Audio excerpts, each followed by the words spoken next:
السلام عليكم. صح فطوركم ومرحبا بكم في سهرة اليوم.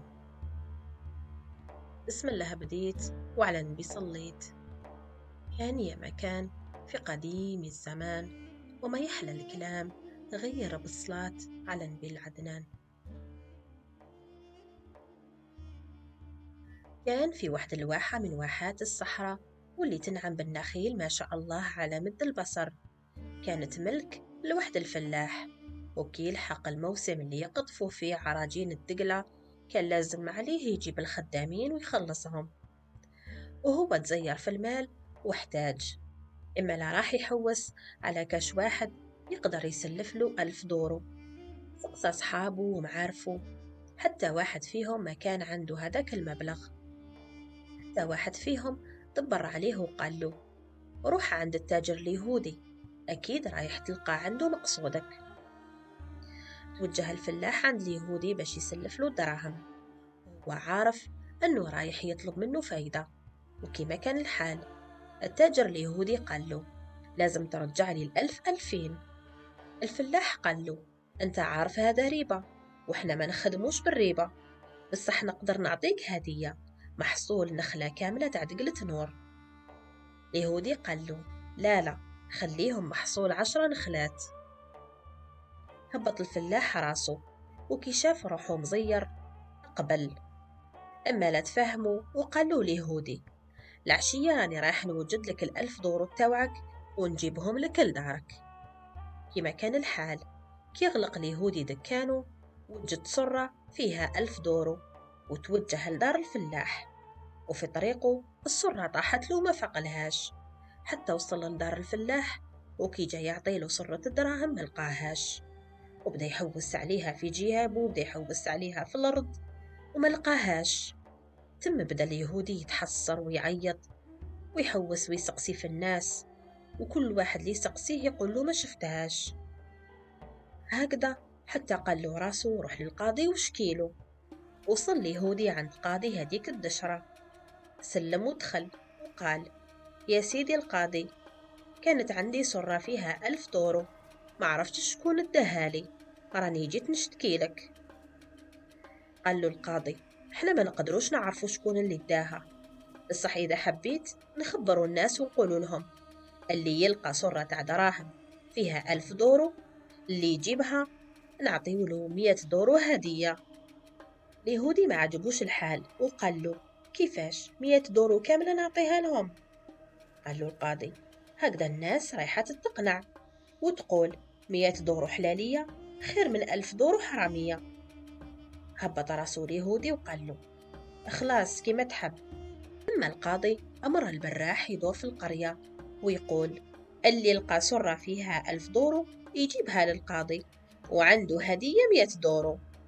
والسرة كي طاحت، أول اللي شافها كان جحا، رفدها وبقى يحوس على صاحبها، بصح ما لقاهش. وكي سمع البراح ينادي فرح وراح يجري لمجلس القاضي وقال له: يا سيدي القاضي، أنا لقيت سرة فيها 1000 دورو.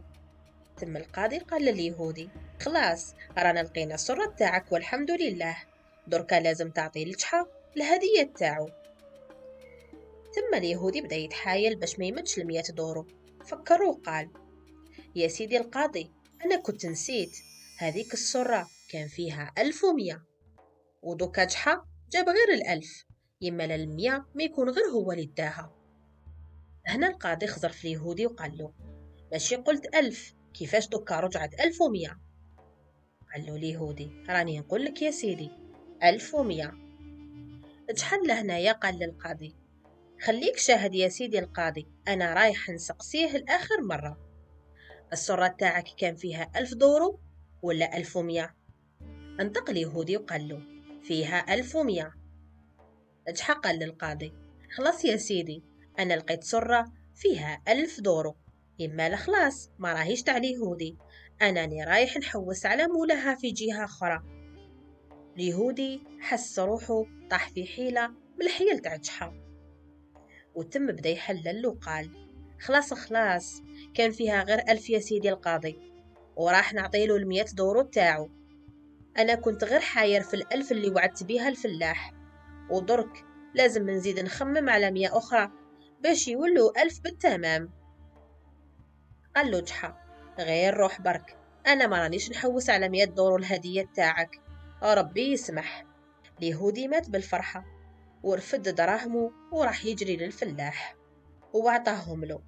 كما كان الحال، بعد ما خرج محصول الدقلة، اليهودي دا محصول تاع 10 نخلات وراح يبيعه في السوق. علق لافتة كبيرة وكتب فيها: كيلو دقلة ب3 دورو، و3 كيلو ب10 دورو. جاز عليه جحا وكي شاف اللافتة استغرب فيها وقال في خاطره: هاد اليهودي ما يحبش من الحيل تاعو، يحب يربح على ظهرنا، دوك أنا نعلمو درس. وراح شرى عليه كيلو تاع دقلة.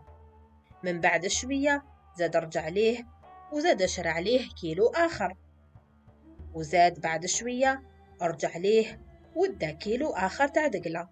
يتسمى في نهار جاب 3 كيلو ب9 دورو. تما جحا بدا يضحك وقال لي يهودي: انت حبيت تربح على ظهرنا، وانا شوف كيفاش فقت لك للحيلة ديالك. في عوض ندي عليك 3 كيلو ب10 دورو، راني شريت كل كيلو وحده، في الاخر استقاموا لي 3 كيلو 9 دورو.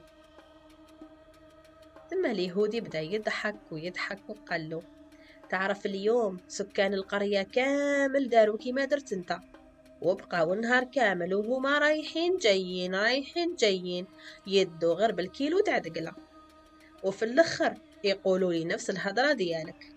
وهذه كاع كانت غير حيلة مني، انا كنت عارف كي تشوفوا هاد اللافتة راكو رايحين تديروا هكا، وفي الاخر الحيلة تاعي هي اللي ربحتكم. هنا جحا تاني تبدا يضحك وقال له: هذه هي، وحدة بوحدة. قالوا ناس الزمان: الريحة في النعناع تلقاها زينة، والبنة تلقاها في البسباس، المحبة والخير خيوط متينة، يعرف قيمتها غير القلب الحساس. وقالوا ناس زمان: عيوبهم مساس حتى الراس، ويضحكوا على عيوب الناس. صبحوا بخير وصحة سحوركم. سلام عليكم.